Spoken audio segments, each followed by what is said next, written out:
Well, what do we have here?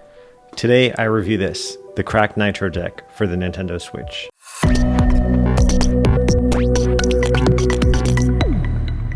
So just a quick overview. This is the retro GameCube Purple Limited Edition, which is a part of Crack's Nostalgia Collection. They have a ton of colors available on their site. Keep in mind that this version I have came with a carrying case and was $89.99. Crack does supply a base model version of these units, and those start at $59.99, so that's something to be mindful of. Now let's get straight into unboxing this. But first, we'll take a closer look at what's on the exterior of the packaging. I've got to say that I love the presentation. It certainly feels and looks premium in hand. The front shows the Nitro Deck itself, with the holographic text showing the limited edition badging in the bottom left-hand corner. The back shows a little more of the accessories, including the carrying case and the USB Type-C cable. In addition, you have a quick overview of the features the product includes on the right-hand side, such as the Hall Effect thumbsticks, how it's built for comfort with its ergonomic shaping, ultra-low latency, remappable back buttons, swappable thumbsticks, and it does support motion and vibration. The sides are minimal with branding, one side having just the Cracked logo, and the other side just showing Nitro Deck Limited Edition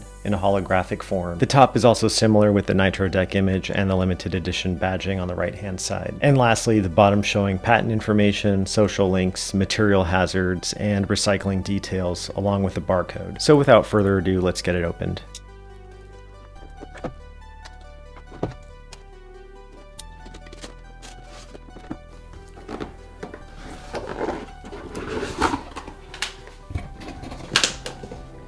It looks like you have a QR code right here. I'm sure that takes you to a startup page where you get some more instructions on how to use it. Let's pull this out first, actually. Wow. Super nice and strong. Let's put that to the side momentarily. Let's grab this. What is this? That looks like it holds that strap into place. This looks like it's just the carrying strap for the case. Nice they threw that in. It is adjustable. And it looks like it's everything inside the box, and we will focus on the carrying case itself, which should house the cracked unit. So I've got to say, this is a really nice hard shell black zipper case. Unzip that, and then wow, okay, we'll focus on the accessories up top here. So it looks like you get a few things. You get a nice microfiber cloth with a Nitro Deck stamp in the bottom left corner, so very nice. Put that to the side. You also get some additional thumbsticks, and these appear to have very nice grip on the very top here. And then inside, it has a nice felt-like material, almost like a microfiber, and you get this mesh holding area for the rest of your accessories. So this is a pretty cool braided USB Type-C to Type-A charging cable. It's nice to the touch. It provides that really premium and durable feel. This cable is also generous in length, coming in at 8.2 feet or 2.5 meters, because the Nitro Deck does serve as a separate controller in case you needed an extra one in a pinch for your Switch or your PC. Now going back to the Nitro Deck itself, you also get a card welcoming you to the Cracked family for your purchase. Looks like this has some support information as well, and you get a startup guide, an instruction manual. On other videos that I've seen, this was actually a sticker that was on this unit itself, and now it looks like for the newer models at least, they started to make this a printable card so you can always have it on hand to reference in a pinch. So they do state this is very important, as with the labeling up top here. Before attaching the Switch to the Nitro Deck, open the console settings and turn the Switch Pro controller into wired connection mode. So we'll go ahead and do that now. And let's actually go ahead and drop this into the Cracked unit itself. Wow, that falls in super nice and really quick. And immediately it does show that it's paired in the top here. And it does have vibration support, really nice. This feels so good. Another thing to note is that the PTF rail system on the side here provides that nice glide into place as you drop the Switch in. So the Nitro Deck is surprisingly light without the Switch inserted, but overall it does feel solid. It certainly has a striking resemblance to the Steam Deck, if you hadn't already noticed. The plastic is definitely smooth with a matte finish, and it gives it that non-slip texture, which I really like. It boasts a high quality plastic that feels both lightweight and durable, a crucial balance between maintaining the portability of the Switch. The joints and seams are tight with no creaking or flexing, which speaks volumes for its structural integrity. Now when you attach the Switch to the unit, you'll see a direct docking point for the USB-C. This should ensure zero latency because it's not working off of Bluetooth or Wi-Fi, rather it's communicating directly with the Switch. switch. Now, the switch release toggle will eject the switch, but you'll have to push this simultaneously with pulling in order to disengage the anchors in order to pull this out. So I'm pushing down on that in the back and I pull up. Now, on the left face of the controller, you'll find the minus button, thumbstick,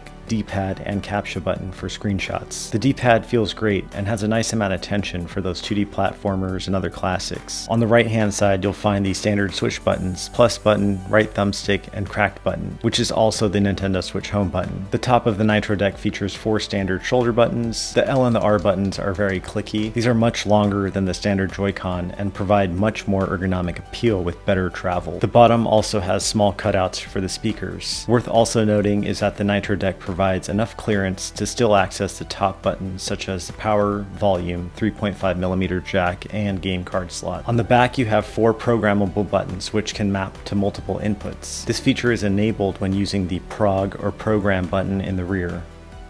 You can also disable these buttons completely if you don't want to accidentally trigger them mid-game. There's also a kickstand, just like the one on the standard Switch, but this one is definitely more robust and premium feeling, which won't buckle under a light breeze. You'll also notice the input and output ports on the back on both sides of the kickstand. The input is for charging your Switch, and the output is for using the Nitro Deck as a separate controller. In my opinion, the most notable feature of the Nitro Deck is the Hall effect thumbsticks, which eliminates stick drift as they transmit inputs via electromagnetic signals. Going back to the cracked button, this is useful to convey important information in the form of LED colors. You can turn this off altogether, but it comes standard to show you that the blinking purple is programming mode, orange is wired mode, and green is for putting the deck into turbo mode. Speaking of turbo mode, you can bind specific buttons to be automatically pressed in various intervals with adjustable speeds. On top of this, the Nitro Deck has motion and vibration support, which definitely is a plus considering most third-party accessories for the Switch don't come with this. Now for some of my final thoughts. The button placement is decent. As with all new controllers, the button layout will take time to get used to. I certainly do appreciate the added girth for better grip, which definitely makes me appreciate playing in handheld mode. I would, however, consider that your mileage may vary depending on your hand shape and size. Considering the quality of this product, the overall price is not bad, seeing as you get many features jam-packed into one unit. The portability is also phenomenal, and I love the presentation, not to mention the excellent color, which takes me back to my childhood. The Hall effect thumbsticks are a great addition to combat drift, and the fact that the turbo and programmable buttons are included is definitely a plus. So now I'll give my final score in 5 categories. Ergonomics gets a 5 out of 5. Price and value, 4 out of 5. Quality, 5 out of 5. Practicality, 5 out of 5. And aesthetics, 5 out of 5. That's it for today's review of the cracked Nitro Deck. If you enjoyed the video, please make sure to give it a thumbs up and subscribe to the channel for more reviews. Let me know in the comments down below what you think I should review next. And until next time, peace.